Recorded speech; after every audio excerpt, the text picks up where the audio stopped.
В просторном офисе с нейтральными стенами, стеклянными перегородками и мягким гулом принтеров царила привычная деловая суета. Сотрудники спешили по коридорам, кто-то задерживался у кулера, обсуждая последние проекты.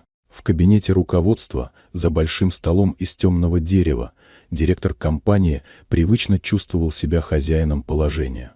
За много лет работы он привык к определенному порядку, где каждая мелочь подчеркивала его статус. О нем знали многое, но главное, он никогда не подавал руки подчиненным. Считал это ненужной фамильярностью и даже проявлением слабости. В его глазах четко читалась мысль «я выше этого». Коллеги привыкли, подстраивались, кто-то осуждал, кто-то просто отмалчивался. Он никогда не задумывался, что однажды его привычка может обернуться против него.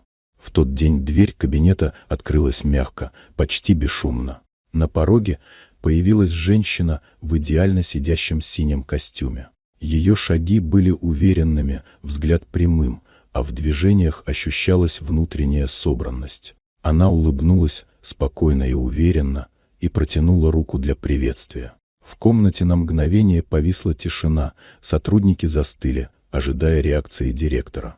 Он лишь мельком взглянул на нее, скользнул взглядом сверху вниз, будто оценивая, и с легким раздражением отвел глаза. Его рука осталась в кармане. Женщина чуть заметно кивнула, убрала ладонь и также спокойно продолжила разговор, не выказывая эмоций. Для тех, кто наблюдал за сценой, это выглядело как очередная демонстрация его холодности. Никто не удивился, все знали его характер.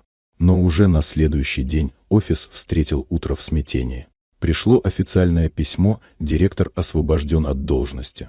Ходили шепоты, обмен взглядами, догадки.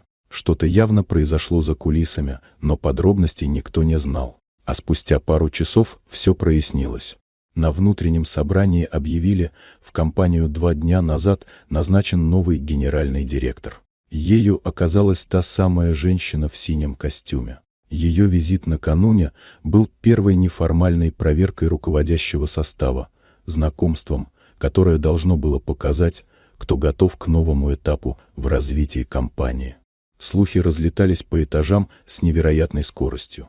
Сотрудники вспоминали, как она стояла с протянутой рукой и спокойной улыбкой, а директор, уверенный в своей неприкосновенности, отказался от жеста элементарной вежливости.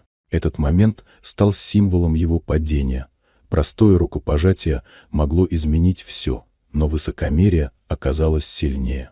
Теперь его кабинет готовили к новому хозяину, а сотрудники с интересом и даже надеждой поглядывали на женщину, которая зашла в офис не как гостья, а как та, кто будет вести их дальше.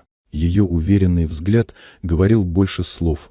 Начинается новая глава, и в ней больше не будет места устаревшей гордости и показной надменности.